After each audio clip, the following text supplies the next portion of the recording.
जय हिंद दोस्तों, कैसे हो लोग। उम्मीद करता हूँ सिंह मस्त होंगे, अपने शिक्षण कार्य में व्यस्त होंगे। स्वागत है आप सभी का बीएड एंट्रेंस 2025 के एग्जाम में। आज हम करने वाले सामान्य हिंदी के मोस्ट और इम्पॉर्टेंट क्वेश्चन, जिसमें 25 क्वेश्चन लिए गए। ये 25 क्वेश्चन बहुत ही महत्वपूर्ण है। प्रैक्टिस सेट पेपर 16 है। हिंदी के महामैराथन की क्लास भी चल रही है। क्लास बहुत ही महत्वपूर्ण है। चैनल पर जो भी नए हैं, चैनल को सब्सक्राइब कर लीजिए। चलिए क्लास को स्टार्ट करते हैं। और पहला क्वेश्चन है, सूरदास के गुरु कौन थे? रामानंद, रामदास, वल्लभाचार्य, विट्ठलनाथ। कौन सा ऑप्शन करेक्ट है? क्वेश्चन बहुत ही महत्वपूर्ण है। यह क्वेश्चन 2015 में पूछा गया था और यही क्वेश्चन 2012 में भी पूछा गया है। क्वेश्चन बहुत ही महत्वपूर्ण है।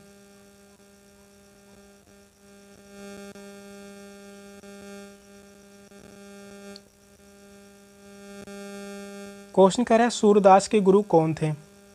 तो वह है वल्लभाचार्य। थर्ड ऑप्शन करेक्ट है। वल्लभाचार्य सूरदास के गुरु थे। सूरदास हिंदी साहित्य में भक्ति काल के कृष्ण अष्टछाप कवियों में अग्रणी थे। या जो है अष्टछाप के कवि थे। अष्टछाप के कवि थे और महाकवि सूरदास वात्सल रस के सम्राट माने जाते हैं। बहुत ही महत्वपूर्ण है, काफी बार एग्जाम में पूछा गया है। वात्सल्य रस के सम्राट माने जाते हैं। वात्सल्य रस के सम्राट माने जाते हैं।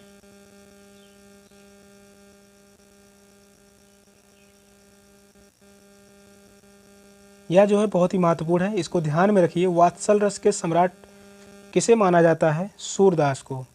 इनके गुरु का नाम क्या है? वल्लभाचार्य। थर्ड ऑप्शन करेक्ट है। नेक्स्ट क्वेश्चन है, छंद पढ़ते समय आने वाले विराम को क्या कहते हैं? गति, यति, तुक या गण। कौन सा ऑप्शन करेक्ट है?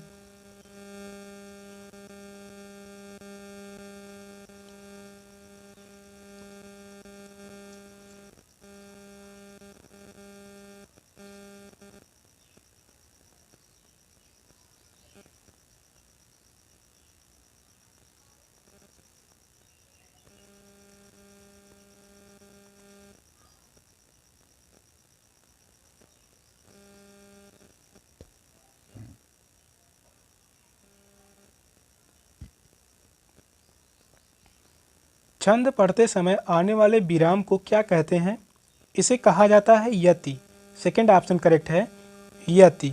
छंद में नियमित वर्ण या मात्रा पर सांस लेने के लिए रुकना पड़ता है और इसी रुकने के स्थान को यति कहा जाता है। और छोटे छंदों में साधारणतया यति चरण के अंत में होती है, लेकिन बड़े छंदों में एक ही चरण में एक से अधिक यति या विराम होते हैं। सेकंड ऑप्शन करेक्ट है। नेक्स्ट क्वेश्चन है, जहाँ वाक्य की गति अंतिम रूप से ले ले, विचार के तार टूट जाएं, वहाँ किस चिन्ह का प्रयोग किया जाता है? योजक चिन्ह, अल्प विराम, उद्धरण चिन्ह, पूर्ण विराम। कौन सा ऑप्शन करेक्ट है?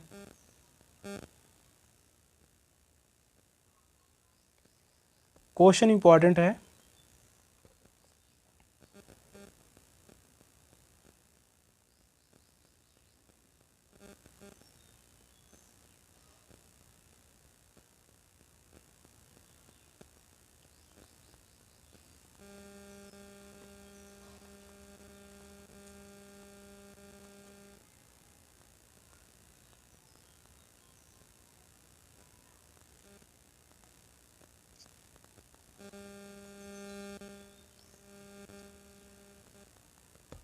क्वेश्चन कह रहा है, जहाँ वाक्य की गति अंतिम रूप ले ले, विचार के तार टूट जाएं, वहाँ किस चिन्ह का प्रयोग किया जाता है? तो वह है पूर्ण विराम।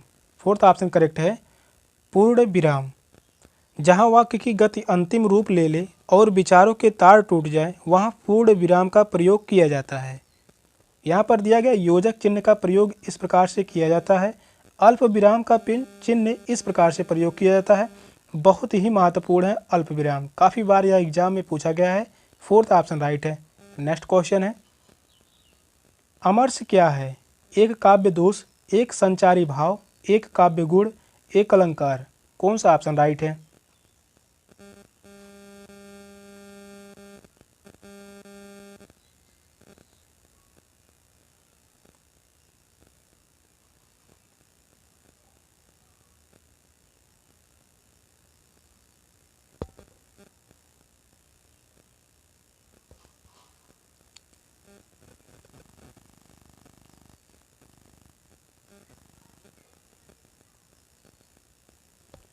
अमर से क्या है? यह एक संचारी भाव है। सेकंड ऑप्शन करेक्ट है, यह एक संचारी भाव है। मन में आने वाले संचरण करने वाले भावों को संचारी भाव अथवा व्यभिचारी भाव कहा जाता है। और संचारी भावों की कुल संख्या 33 है। इनकी संख्या कितनी है? एग्जाम में पूछा गया है। इनकी संख्या 33 है। संचारी भावों की संख्या 33 है। सेकंड ऑप्शन करेक्ट है। नेक्स्ट क्वेश्चन है, कबीरदास की भाषा कौन सी थी? ब्रज, खड़ी बोली, कन्नौजी, सदुक्कड़ी। कौन सा ऑप्शन करेक्ट है? बहुत ही महत्वपूर्ण क्वेश्चन है।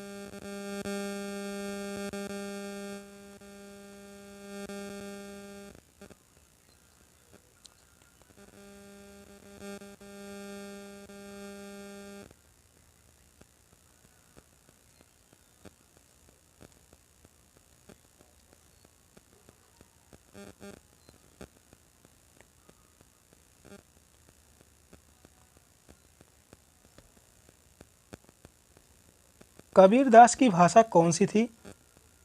तो वह है सदुक्कड़ी। फोर्थ ऑप्शन करेक्ट है, सदुक्कड़ी। संत कबीरदास हिंदी साहित्य के भक्ति काल के एकमात्र ऐसे कवि हैं जिन्होंने आजीवन समाज और लोगों के मध्य व्याप्त आडंबरों का विरोध किया। और कबीरदास की रचनाओं में अनेक भाषाओं के शब्द मिलते हैं। इनकी रचनाओं में अनेक भाषाओं के शब्द मिलते हैं, जैसे अरबी भाषा हो गई, फारसी हो गई, अरबी के साथ फारसी है, पंजाबी है, पंजाबी के अलावा जो है ब्रज भाषा है, ब्रज भाषा, खड़ी बोली, बुंदेली, ये सभी क्या हैं? कबीरदास की भाषाएं हैं। और जिस कारण इनकी भाषा में पंचमेल खिचड़ी है, अनेक भाषाओं का पंचमेल खिचड़ी है, इसी कारण इन्हें सदुक्कड़ी भाषा कहा जाता है। इनकी भाषा जो है सदुक्कड़ी है और सदुक्कड़ी को ही पंचमेल खिचड़ी कहा जाता है। पंचमेल खिचड़ी क्वेश्चन पूछा गया है एग्जाम में, इंपॉर्टेंट है। नेक्स्ट क्वेश्चन है, ठीक समय पर आ जाना में कौन सा कारक है? कर्म कारक, करण कारक, संप्रदान कारक, अधिकरण कारक। कौन सा ऑप्शन करेक्ट है? यह भी क्वेश्चन इंपॉर्टेंट है।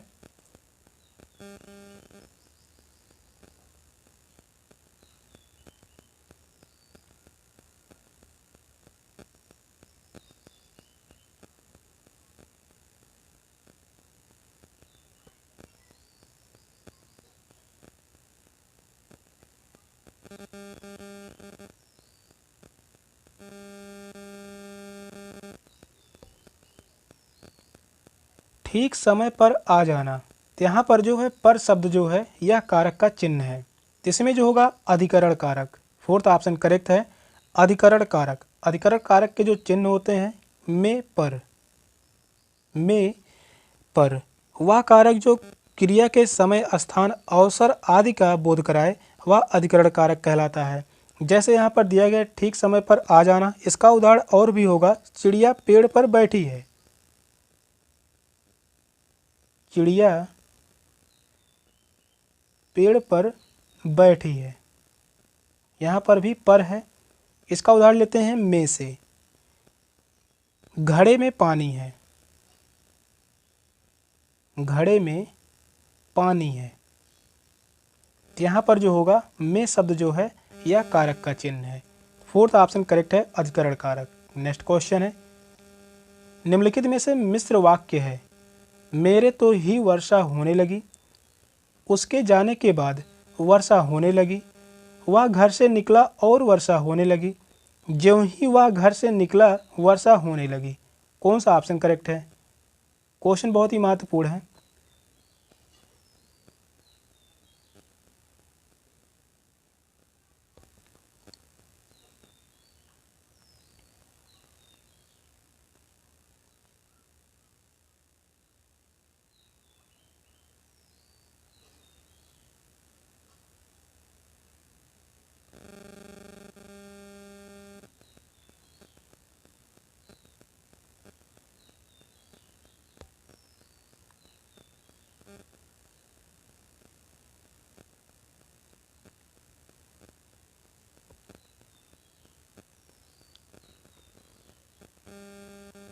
निम्नलिखित में से मिश्र वाक्य है? तो वह है फोर्थ ऑप्शन, ज्यों ही वह घर से निकला वर्षा होने लगी। यह जो है मिश्र वाक्य है। जिन वाक्यों में एक प्रधान उपवाक्य हो तथा दूसरा आश्रित गौड़ उपवाक्य हो तथा दोनों वाक्य आपस में जब तब जहाँ वहाँ अगर तो इत्यादि से जुड़े हों तो इन वाक्यों को मिश्र वाक्य की श्रेणी में रखा जाता है। जैसे उदाहरण के रूप में लिख सकते हैं, ज्यों ही घर से निकला वर्षा होने लगी। इसका उदाहरण और भी होगा, राम नहीं आता तो गीता चली जाती, जहाँ राधा नाचती है वहाँ भीड़ जुट जाती है। ये सभी उदाहरण जो हैं मिश्र वाक्य के हैं। फोर्थ ऑप्शन राइट है। नेक्स्ट क्वेश्चन है, नीचे दिए गए शब्दों के सही संधि का विकल्प चुनिए। सदैव स्वर संधि है, व्यंजन संधि है, विसर्ग संधि है, वृद्ध संधि है। कौन सा ऑप्शन राइट है?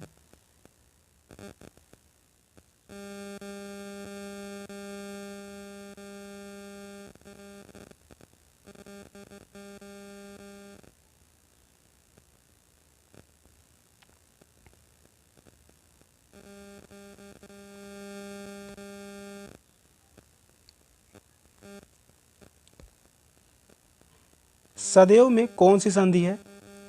यहाँ पर है वृद्ध संधि। फोर्थ ऑप्शन करेक्ट है, वृद्ध संधि। इसका संधि विच्छेद क्या होगा? सदा धन एव। सदा धन एव इसका संधि विच्छेद होगा। फोर्थ ऑप्शन राइट है। नेक्स्ट क्वेश्चन है, नीचे दिए गए शब्दों के सही संधि विच्छेद विकल्प चुनिए। महर्षि का संधि क्या होगा? स्वर संधि, व्यंजन संधि, विसर्ग संधि, गुण संधि। कौन सा ऑप्शन करेक्ट है?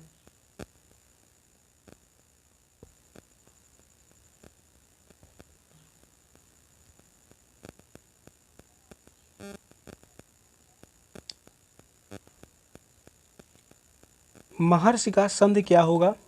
क्वेश्चन इंपॉर्टेंट है, या क्वेश्चन 2015 में पूछा गया है और यही क्वेश्चन बाद में पूछा गया था 2020 में। क्वेश्चन बहुत ही महत्वपूर्ण है। महर्षि संधि क्या है? तो महर्षि का संधि जो होगा वह है गुण संधि। फोर्थ ऑप्शन करेक्ट है। गुण संधि का उदाहरण है महर्षि। इसका संधि विच्छेद क्या होगा? महाधन ऋषि। महाधन ऋषि संधि विच्छेद है। फोर्थ ऑप्शन राइट है। नेक्स्ट क्वेश्चन है, नीचे दिए गए शब्दों के सही संधि का विकल्प चुनिए।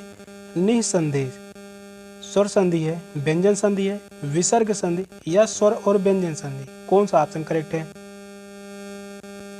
निःसंदेश में कौन सी संधि है?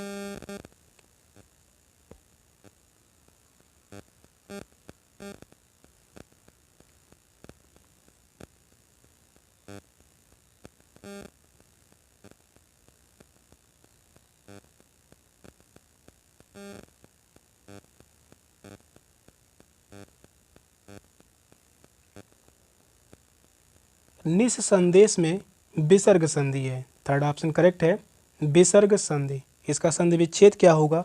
निधन निधन संदेह।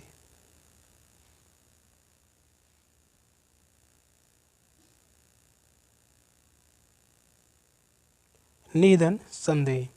थर्ड ऑप्शन करेक्ट है, विसर्ग संधि है।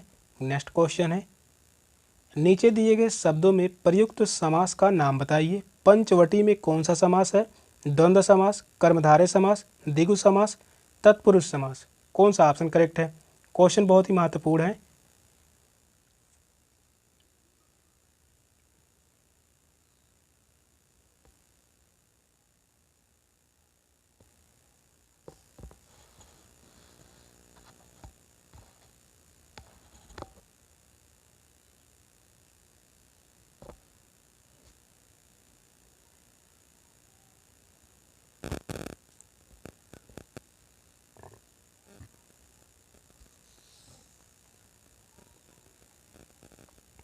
पंचवटी में कौन सा समास है? इसमें है द्विगु समास। थर्ड ऑप्शन करेक्ट है। द्विगु समास का उदाहरण है जिस समास में पूर्व पद संख्यावाची। द्विगु समास में पूर्व पद संख्यावाची होता है। पूर्व पद संख्यावाची और उत्तर पद समूह का बोध कराए। उत्तर पद समूह का बोध कराए, वह द्विगु समास कहलाता है। इसका उदाहरण जो होगा पंचवटी, पंचवटी के अलावा इसका उदाहरण होगा त्रिभुवन, त्रिभुवन। इसके अलावा चतुर्भुज, चतुर्भुज, चौराहा, चौराहा भी द्विगु समास का ही उदाहरण है। नवग्रह, यह भी द्विगु समास का उदाहरण है। थर्ड ऑप्शन करेक्ट है, द्विगु समास। नेक्स्ट क्वेश्चन है, नीचे दिए गए शब्दों में प्रयुक्त समास का नाम बताइए। घनश्याम में कौन सा समास है? तत्पुरुष, कर्मधारय, बहुब्रीहि, अव्ययी भाव समास। कौन सा ऑप्शन करेक्ट है? क्वेश्चन यहाँ भी इम्पोर्टेंट है, 2023 में यह क्वेश्चन पूछा गया था, बहुत ही महत्वपूर्ण क्वेश्चन है।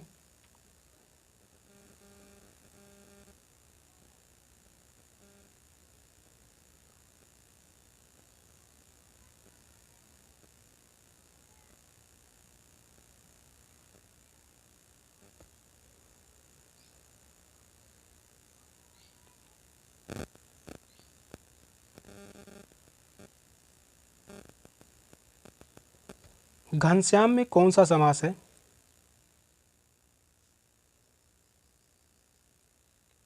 यहाँ पर है कर्मधारय समास। सेकंड ऑप्शन करेक्ट है, घनश्याम में कर्मधारय समास है। कर्मधारय समास के और भी उदाहरण हैं, घनश्याम है, नीलांबर है, नीलांबर भी कर्मधारय का समास है। पीतांबर, पीतांबर भी कर्मधारय समास का ही उदाहरण है। और भी समास के उदाहरण हैं, कर्मधारय समास के उदाहरण जो होंगे, मृग नयन, मृग नयन, यह जो है एग्जाम में काफ़ी बार पूछा गया है।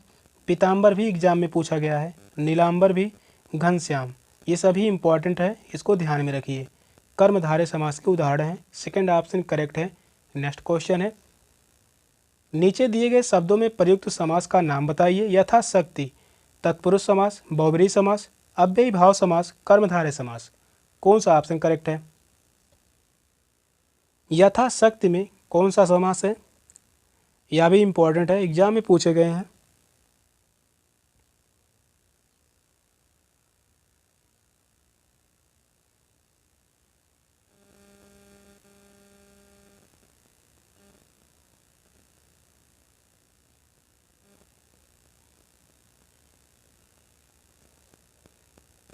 यथाशक्ति में अव्ययी भाव समास है।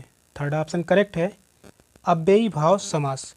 यथाशक्ति में अव्ययी भाव समास है जिस समास में पहला पद प्रधान होता है और समासिक पद या समास पद अव्यय होता है, वह अव्ययी भाव समास कहलाता है। जैसे यथाशक्ति, यथाशक्ति जो होगा शक्ति के अनुसार, इसका उदाहरण होगा यथा विधि, यथा विधि यानी विधि के अनुसार।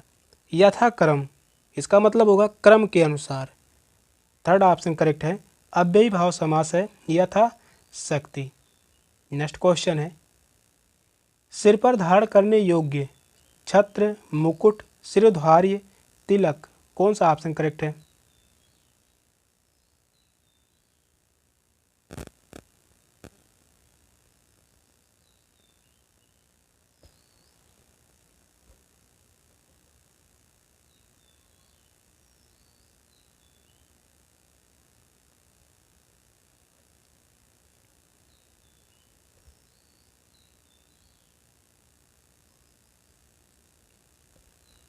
सिर पर धारण करने योग्य, तो वह है शिरोधार्य। थर्ड ऑप्शन करेक्ट है, शिरोधार्य, सिर पर धारण करने योग्य शिरोधार्य।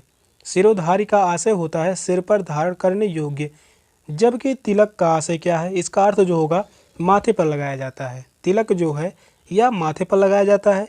मुकुट भी मस्तक पर बांधा जाता है, मुकुट भी मस्तक पर बांधा जाता है और छत्र सिर के ऊपर समान रूप से सुशोभित होता है। यहाँ पर थर्ड ऑप्शन करेक्ट है, शिरोधार्य, सिर पर धारण करने योग्य, इंपॉर्टेंट है। नेक्स्ट क्वेश्चन है, जो हर समय दूसरों की बुराई देखता हो, आलोचक, परनिंदक, सर्वनिंदक, छिद्रान्वेषी। कौन सा ऑप्शन करेक्ट है?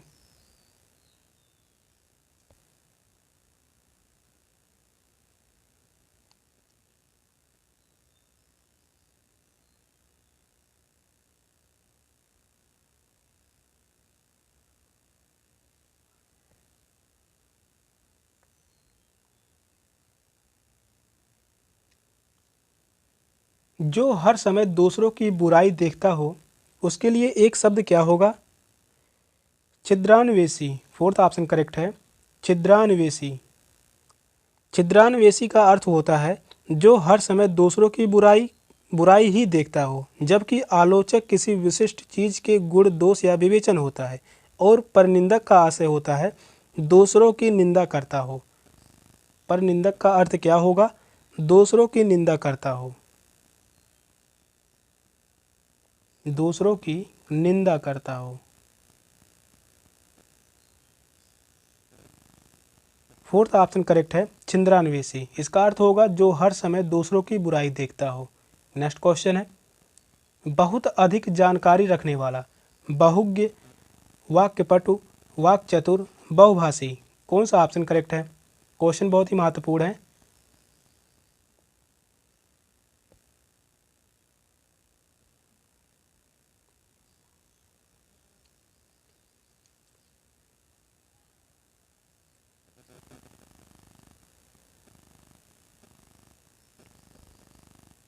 बहुत अधिक जानकारी रखने वाला, इसके लिए एक शब्द होगा बहुज्ञ। फर्स्ट ऑप्शन राइट है, बहुज्ञ। बहुत अधिक जानकारी रखने वाला बहुज्ञ कहलाता है। जो बोलने में कुशल हो उसे वाक्यपटु कहते हैं। वाक्यपटु जो बोलने में कुशल हो, जो बोलने में कुशल हो उसे वाक्यपटु कहा जाता है।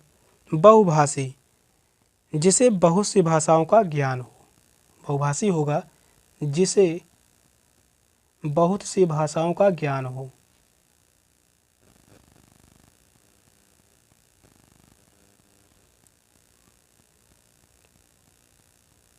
जिसे बहुत सी भाषाओं का ज्ञान हो उसके लिए एक शब्द होगा बहुभाषी। फर्स्ट ऑप्शन करेक्ट है, बहुज्ञ। बहुत अधिक जानकारी रखने वाला। नेक्स्ट क्वेश्चन है, दोपहर के बाद का समय, पूर्वाह्न, अपराह्न, मध्याह्न, निशीथ। कौन सा ऑप्शन करेक्ट है?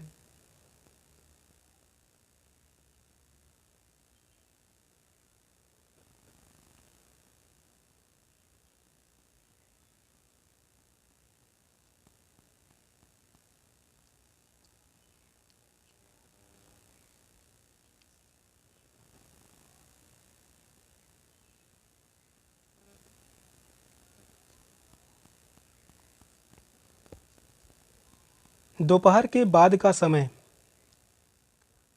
अपराह्न। सेकंड ऑप्शन करेक्ट है, अपराह्न। दोपहर के बाद का समय अपराह्न। दोपहर के पहले का समय पूर्वाह्न। दोपहर के पहले का समय पूर्वाह्न। निशीथ जो होता है अर्धरात्रि का समय, अर्ध रात्रि का समय निशीथ कहलाता है। सेकंड ऑप्शन करेक्ट है, अपराह्न। नेक्स्ट क्वेश्चन है, प्रश्न में एक मुहावरा या लोकोक्ति दी गई है, विकल्पों में से सही अर्थ चुनिए। उल्टी गंगा बहना, इसका अर्थ क्या होगा? बहुत परिश्रम करना, असाध्य को साध्य कर देना, प्रतिकूल कार्य करना, उल्टा पुल्टा करना। कौन सा ऑप्शन करेक्ट है? क्वेश्चन इंपॉर्टेंट है। लोकोक्ति और मुहावरे से 7 से 8 क्वेश्चन पूछे जाते हैं एग्जाम में।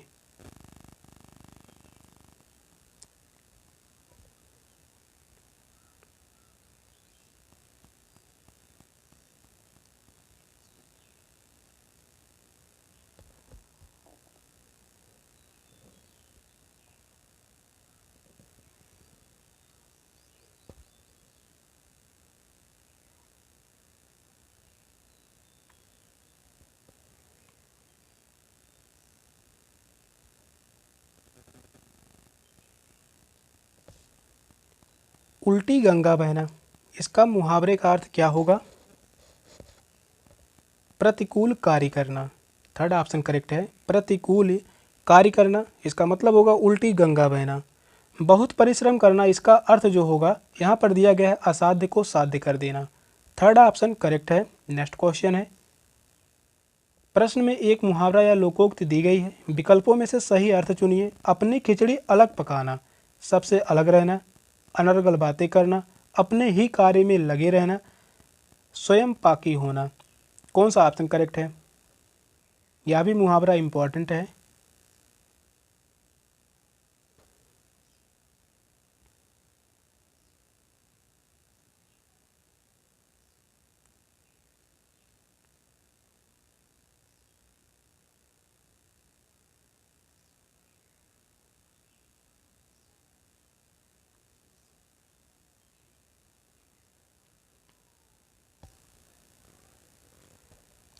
अपनी खिचड़ी अलग पकाना, इसका अर्थ होगा सबसे अलग रहना।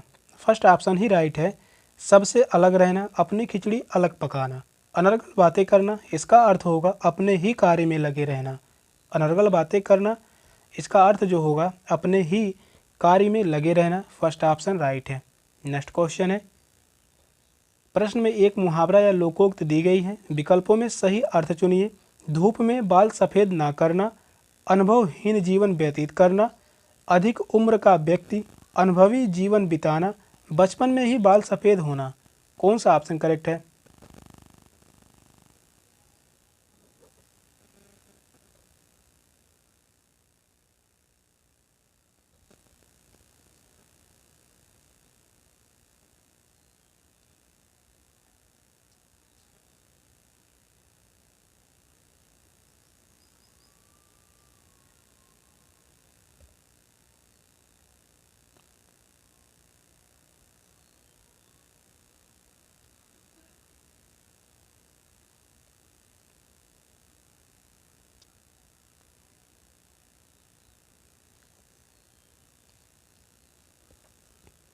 धूप में बाल सफ़ेद ना करना, इसका अर्थ क्या होगा? अनुभवी जीवन बिताना।